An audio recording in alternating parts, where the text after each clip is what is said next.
একটি চলন্ত ট্রেনের রেল লাইনের উপর গরু দাঁড়িয়ে রয়েছে। এই কথা বলেই তিন ডাইনি দ্রুত উড়ে এসে সেই গরুটাকে উড়িয়ে নিয়ে পাশের মাঠে ছেড়ে দেয়। এক জঙ্গলে তিন ডাইনি ছিল। তাদের নাম ছিল ভূতনি, পেতনি, শাকচুন্নি। তারা গোটা গ্রাম জঙ্গল উড়ে উড়ে ঘুরে বেড়াতো, কিন্তু কখনোই কারো কোনো ক্ষতি করত না। উল্টে তারা সকলের উপকার করত। একদিন তারা যখন একটি পুকুর পাড়ের গাছে বসেছিল। ভাই, তুই তো সাঁতার জানিস না, এই পুকুর পাড়ে চুপটি করে বসবি, আমি স্নান করে এক্ষুনি উঠে আসছি। হ্যাঁ ভাই, একদম চুপ করে বসবি, খবরদার জলে নামবি না। আমরা তাড়াতাড়ি স্নান সেরে জল থেকে উঠে পড়বো। এই কথা বলে মিলি ও তুলিকা পুকুরের জলে সাঁতার কাটতে থাকে। তাদের ভাই সমু পাড়ে বসে বসে দেখতে থাকে।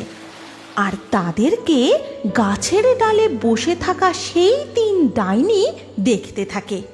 এদিকে মিলি ও তুলিকা যখন সাঁতার কাটতে কাটতে প্রায় মাঝ পুকুরে, তখন সমু মনে মনে ভাবে, দিদিরা কি সুন্দর মজা করে সাঁতার কাটছে, আমিও পুকুরের জলে সাঁতার কাটবো। এই কথা বলেই ছোট্ট সমু জলে ঝপাং করে লাফ দেয়, আর সাথে সাথে সে ডুবে যেতে থাকে। বাঁচাও, তুলিকা, ভাই যে জলে ঝাঁপ দিয়েছে, এত দূর থেকে ওর কাছে তাড়াতাড়ি পৌঁছাবো কি করে? তখন পেতনি তাড়াতাড়ি উড়ে এসে জলে ঝাঁপ দিয়ে প্রায় জলের তলা থেকে সমুকে নিয়ে জল থেকে পাড়ে তুলে আনে। এমনই একদিন যখন তিন ডাইনি উড়ে উড়ে যাচ্ছিল, তখন তারা দেখে একটি চলন্ত ট্রেনের রেল লাইনের উপর গরু দাঁড়িয়ে রয়েছে। আরে ওই দিকে দেখো, রেল লাইনের ওপর চলন্ত ট্রেনের সামনে একটা গরু এসে গেছে, ওকে বাঁচাতে হবে। তাই তো, তাড়াতাড়ি চলো সবাই।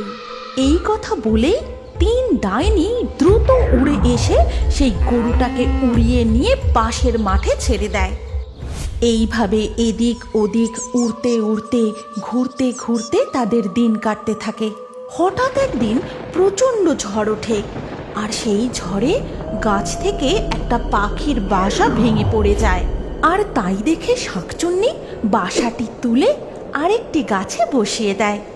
এইভাবেই তাদের দিন কাটতে থাকে। আচ্ছা, অনেক দিন তো হলো আমরা এই গ্রামেই ঘুরে বেড়াচ্ছি, চল না ওই পাশের গ্রামটায় যাই। কিন্তু ওই পাশের গ্রাম সম্পর্কে আমরা তো কিছুই জানি না, যদি আমাদের সেখানে গিয়ে কোনো বিপদ হয়। আরে আমাদের আবার কিসের বিপদ? আমরা তো নিজেরাই মরে ভূত হয়ে গেছি, আমাদের দেখেই বরং সবার ভয় পাওয়া উচিত। এটা তুই একদম ঠিক কথা বলেছিস শাকচুন্নি, চল আমরা বরং ঘুরে আসি। এরপর তিন ডাইনি মিলে রাতের বেলায় পাশের গ্রামে ঘুরতে চলে যায়। আর সেই গ্রামটা ঘুরতে ঘুরতে তারা একটা শ্মশানে এসে পৌঁছায়। আরে এটা তো একটা শ্মশান মনে হচ্ছে, চলো আমরা গিয়ে ওই গাছের ডালটায় বসি। তখন সেই শ্মশানে এক তান্ত্রিক আগুন জ্বালিয়ে প্রেত সাধনা করছিল। ওম হ্রিম বিরিম নমঃ, ওম হ্রিম বিরিম নমঃ। মনে হচ্ছে আমি যেন কোন সৎ আত্মার গন্ধ পাচ্ছি। তবে তো বেশ ভালোই হবে, এই আত্মাকে বন্দি বানিয়ে আমি আমার প্রেত সাধনা সম্পূর্ণ করব, আমার উদ্দেশ্য সফল হবে। এই কথা বলেই তান্ত্রিক আরো জোরে জোরে মন্ত্র পড়তে থাকে, যজ্ঞের আগুনে ঘৃতাহুতি দিতে থাকে। দেখো, আমার এখানে ঠিক ভালো লাগছে না, চলো আমরা এখান থেকে চলে যাই। হ্যাঁ ঠিক বলেছিস, আমাদের এখান থেকে চলে যাওয়া উচিত। তোদের সবেতেই খালি ভয়। বলছি কিচ্ছু হবে না। তোদের যদি ভয় করে তোরা চলে যা, আমি এখানে আরেকটু বসি। তারপর ভূতনি পেতনি সেখান থেকে উড়ে গেলেও শাকচুন্নি বসেই থাকে। আর কিছুক্ষণ বসে থাকার পর যখন শাকচুন্নি সেখান থেকে উড়ে চলে যেতে যায়, তখনই সেই তান্ত্রিক কোথায় যাবি শাকচুন্নি? আয় আয়, আমার এই বোতলে বন্দি হয়ে যা। এই কথা বলেই তান্ত্রিক বীর বীর করে মন্ত্র পড়তে থাকে। আর সেই মন্ত্রের শক্তিতে শাকচুন্নি বশীভূত হয়ে তান্ত্রিকের সামনে রাখা বোতলে বন্দি হয়ে যায়। আমার কি হলো? আমাকে ছেড়ে দে তান্ত্রিক। তুই আমাকে এভাবে কেন বন্দি করলি? আজ থেকে তুই আমার দাসী হয়ে থাকবি, আমার কথা মতো সমস্ত রকম কাজ করবি। ওদিকে তখন প্রায় ভোর হতে চলেছে, অথচ শাকচুন্নি তাদের কাছে ফিরে না আসায় দুই ডাইনি খুবই চিন্তিত হয়ে পড়ে। কি ব্যাপার বলতো? শাকচুন্নি এখনো এলো না কেন? ওখানে একলা বসে বসে ও কি করছে? সেটাই তো, শাকচুন্নি সেখানে কি করছে কে জানে। তাই তো বটে।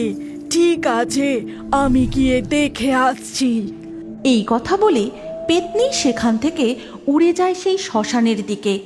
আর সেখানে পৌঁছে শাকচুন্নিকে ওই অবস্থায় দেখে এ কি, শাকচুন্নিকে যে তান্ত্রিক বন্দি করে রেখেছে! আমায় শাকচুন্নিকে এক্ষুনি মুক্ত করতে হবে। এই কথা বলে সে তাড়াতাড়ি শাকচুন্নির বোতলের ঢাকনাটা খুলে দেয়। কিন্তু তাকে বোতলের ঢাকনা খুলতে তান্ত্রিক দেখে ফেলে। তোর এত বড় সাহস পেতনি! তুই আমার শিকারকে মুক্ত করে দিচ্ছিস? এই নে তবে। এই কথা বলেই তান্ত্রিক পেতনির গায়ে এমন এক মন্ত্রপুত জল ছুঁড়ে দেয়, তাতে পেতনি জ্বলে পুড়ে ছাই হয়ে সেখান থেকে অদৃশ্য হয়ে যায়। এই দেখে শাকচুন্নি কাঁদতে কাঁদতে তাড়াতাড়ি করে সেখান থেকে উড়ে ভূতনির কাছে চলে যায়। তারপর তাকে সমস্ত ঘটনা খুলে বলে। এ কি হলো? আমরা আমাদের এক সঙ্গীকে হারালাম, আর এখানে থাকা নিরাপদ নয়। চলো আমরা এখান থেকে নিজেদের গ্রামে ফিরে যাই। কিন্তু নিজেদের গ্রামের দিকে ফেরার পথে দিনের আলো ফুটে যেতে তারা আর গ্রামে পৌঁছতে পারে না। তাদের একটা জঙ্গলে রাতের জন্য অপেক্ষা করতে হয়। এখন আমাদের এখানেই অপেক্ষা করতে হবে। আমরা নিজেদের পরিচিত গ্রামে দিনে দুপুরে সব সময় ঘুরে বেড়াতে পারি, কিন্তু এতটা দূর পথ আমরা দিনের আলোয় অতিক্রম করতে পারবো না। হ্যাঁ, চলো আমরা ততক্ষণ এই গভীর জঙ্গলটা একটু ঘুরে দেখি। এরপর দুই ডাইনি মিলে সেই গভীর অন্ধকার জঙ্গলে ঘুরে ঘুরে বেড়াতে থাকে। আর সেই সময় হঠাৎ তারা একটি মানুষের গলা শুনতে পায়।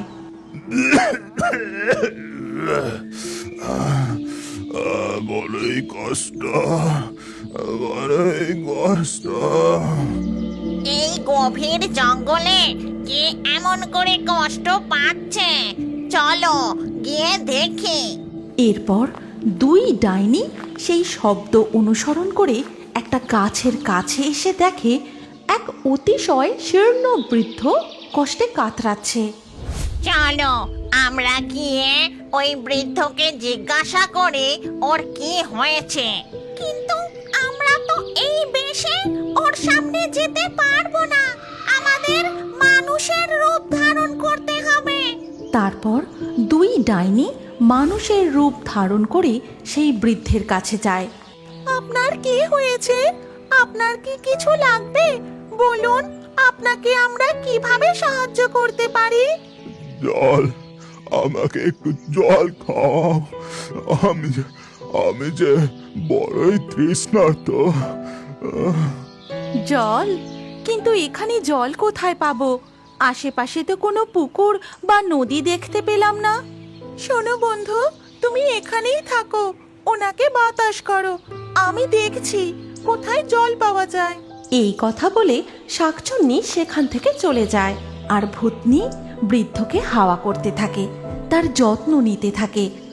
অপরদিকে শাকচুন্নি অনেক দূরে গিয়ে একটি পুকুর থেকে মাটির কলসি ভরে জল নিয়ে আসে। তারপর সেই বৃদ্ধকে জল খাওয়ায়, আর বৃদ্ধের তৃষ্ণা মিটে যেতেই সেই বৃদ্ধ নিজের রূপ পরিবর্তন করে। আমি যমরাজ, আজ তোমাদের সেবায় অত্যন্ত সন্তুষ্ট হয়েছি। এছাড়াও এতকাল ধরে সুকর্মের জন্য তোমাদের সমস্ত পাপ ক্ষয় হয়েছে। তাই আজ তোমরা আমার সাথে স্বর্গে ফিরে যাবে। সেখানে পেতনিও তোমাদের জন্য অপেক্ষা করছে। এই কথা বলে দুই ডাইনিকে সঙ্গে নিয়ে যমরাজ স্বর্গে ফিরে যান, আর স্বর্গে পৌঁছেই তারা তাদের সঙ্গী পেতনিকে দেখতে পায়। তারপর যমরাজ তিন পেতনিকে আশীর্বাদ করেন, আর সাথে সাথেই তিন ডাইনি তাদের নিজেদের আসল পরীর রূপ ফিরে পায়। এই গল্পের পরবর্তী অংশে কি হতে চলেছে আপনি কি জানতে চান? তাহলে আমাদের ফেয়ারি টুনস বাংলা কার্টুন পেজটির ফলো বাটন ক্লিক করে এক্ষুনি ফলো করে নিন। আর আপনি যদি কার্টুন প্রেমী হয়ে থাকেন তাহলে এই গল্পটি অবশ্যই শেয়ার করুন। তাহলে বন্ধু, আবার দেখা হচ্ছে আমাদের পরবর্তী ভিডিওতে।